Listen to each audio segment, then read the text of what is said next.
Selamünaleyküm. Şimdi arkadaşlar genel olarak Çin'in Doğu Türkistan işgalinin ekonomik tarafını, siyasi tarafını anlattı. Herhalde bana da Türkiye'de ve dünyada Müslümanlar olarak nasıl Doğu Türkistan davası sahiplenir onu anlatmak lazım. Doğu Türkistan davasının Filistin davası gibi ümmet coğrafyasında bilinir ve sahiplenir hale getirmenin yolları. Anlatmam gereken mesele bu. Teoride bir meseleyi görünür kılmanın standart belli yöntemleri vardır.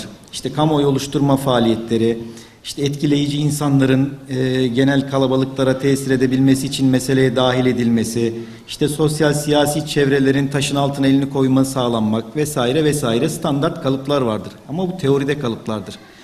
Pratikte ise bunun fiiliyata dökülmesini engelleyecek durumlar hasıl olur.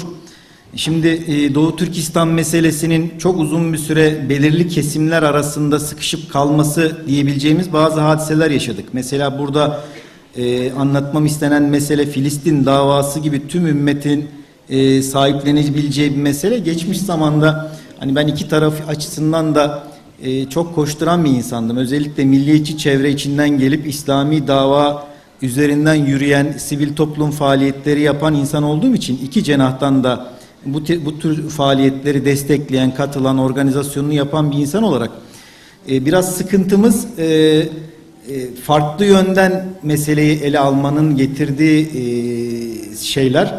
Bir de tuhaf bir şekilde yani ideolojik veya grupsal farklılıklarla meseleye bakış açısının da olması. Şimdi az önce arkadaşımızın söylediği kendi davası üzerinde bile farklı grupların olduğu zamanda yaşıyoruz. Mesela Doğu Türkistan davası ve Doğu Türkistan'la alakalı belli grup ve derneklerin ortak bir noktada buluşamaması gibi bir sıkıntılı süreç var.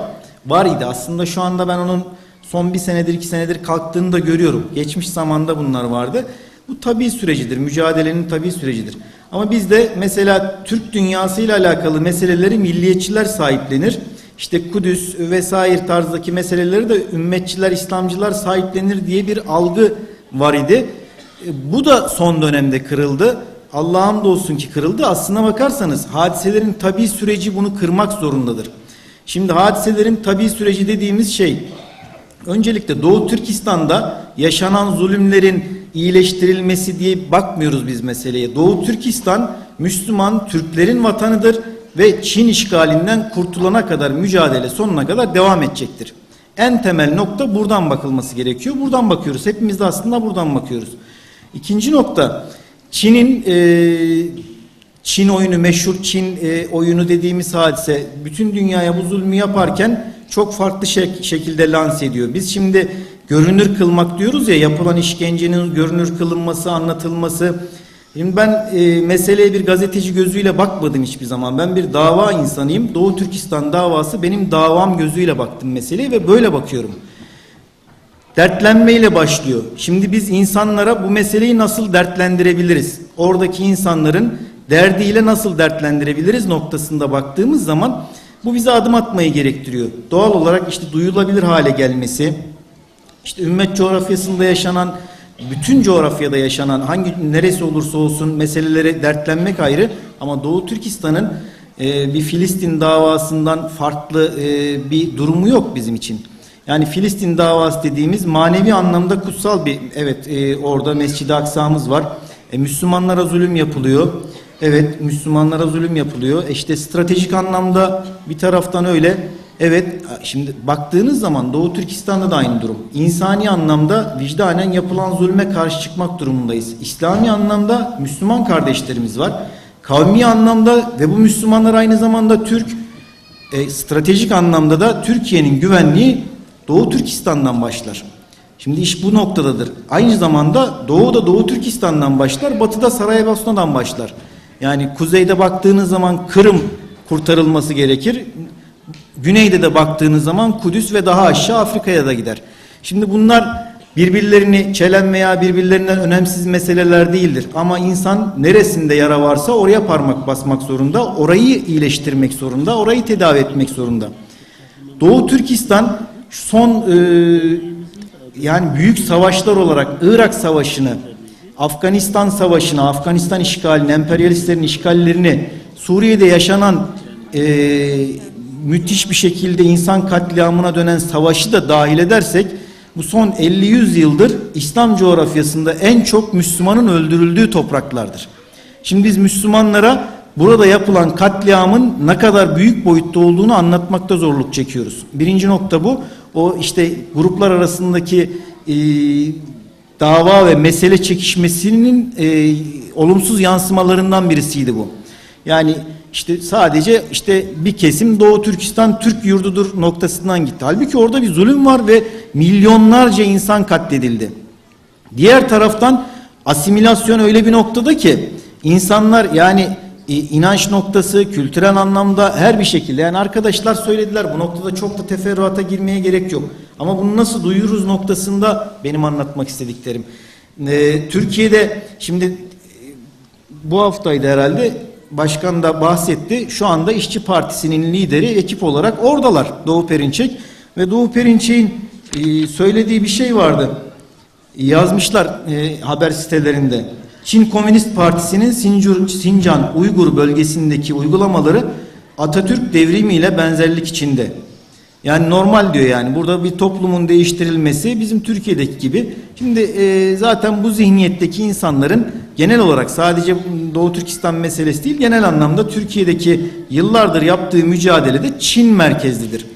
Şimdi mücadeleyi görünür kılmak dediğimiz zaman ideolojik farklılıklardan kaynaklı insani ve vicdani olan meseleye sessiz kalanlar, politik menfaat ve zarardan kaynaklı sessiz kalanlar, ki buna siyasetçiler, çoğunlukta siyasetçiler giriyor. Şimdi ülkenin maslahatı, durumu, vaziyeti gereği belli noktada Çin'le yapılan anlaşmalar veya ne bileyim sıkıştığımız için belli noktada siyasi, şu anki en azından iktidarın siyasi anlamda meseleden bigane oldukları için değil de ülkenin sıkıştığı noktada bazı şeyleri görmezden gelebilecek duruma geliyor. Diğer taraftan da meseleye direkt olarak karşı olanlar, işte bu dediğimiz İşçi Partisi zihniyeti, Çin'in ajanları, etki ajanları, Çin'den direkt menfaat elde eden ajanlar, bu insanlar da direkt meseleye kökten karşı. Yani ne var ki diyor, yani Çin'de uysunlar orada diyor, öyle Sincan Uygur bölgesi diyor. Yani Çin ağzıyla konuşup Çin politikalarını kabul ediyor ve burada Türkiye'de Türk halkının bu meseledeki hassasiyetini kıracak noktada hamleler yapıyor. Mesela Doğu Türkistan'la alakalı orada yapılan bir zulümle alakalı bir çalışma yapılıyor, bir program yapılıyor. Hemen bunlar çıkıyorlar tersinden bir vuruşla, işte ya Amerika'nın sözcülüğünü yapıyorsunuz, ne var ki falan, Amerikan ajanlığıyla itham ediliyor. Birçok arkadaş için bu ithamın yapıldığını ben sosyal medyada görüyorum. Ya işte Amerikan ağzıyla öyle bir şey yok falan. Şimdi bu eskiden de olan şey, işte Amerikan emperyalizmine karşıyız ağzıyla Çin ve Rusya emperyalizmini destekleyen zihniyet bunlar. Şimdi ne yapmış oluyor? Kitlelere ulaşmasını engelliyor. İnsanlar kalabalıklarda nereden duyarsa onu alıyorlar. Ya evet, gerçekten böyle bir şey. Şimdi iktidara yakın kaynaklar da bu sıralar bazı şekilde bunu değerlendirdiler, ittifaktan kaynaklı. Bizim bu insanların oradaki zihniyetle veya işte Çin devletiyle olan aidiyetini ve anlayışını da ortaya koymamız gerekiyor.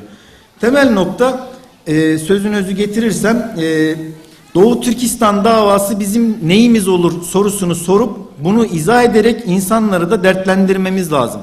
Dertlendirmek için yapabileceğimiz şeyler, işte gazeteciler olarak yazıyoruz, çiziyoruz, yazmaya çalışıyoruz. Sivil toplum kuruluşları olarak ne kadar çok insana ulaşabilirsek o kadar insana ulaşmak. Ama halkın, milletin gücü bir yere kadardır. Devletlerle yürür bu iş. O zaman ne yapmamız gerekiyor? İktidarı zorlayıcı hareketler yapmamız gerekiyor. Yani bu iktidarın belli şartlardan kaynaklı pasif kalması olabiliyor. Meselenin idrakına varamadığı için pasif kalması oluyor. Şu veya bu sebepten, bunlar izah edilebilir.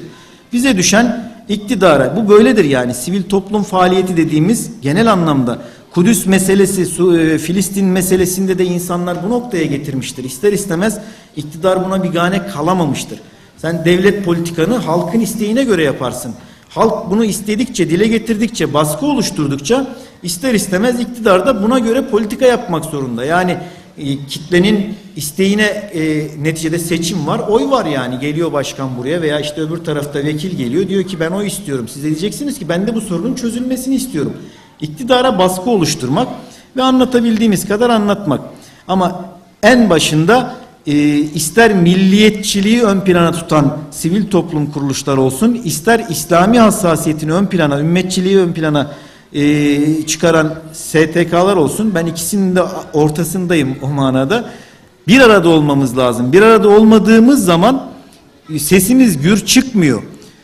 Sesimiz gür çıkmıyor yani. Sesimiz gür çıkmadığı zaman da duyması gereken kulaklar duymuyorlar. Bunu duyurmamız lazım. Söyleyeceklerim genel olarak bu, teknik anlamda zaten arkadaşlarımız birçok şeyi anlattılar. Teşekkür ediyorum.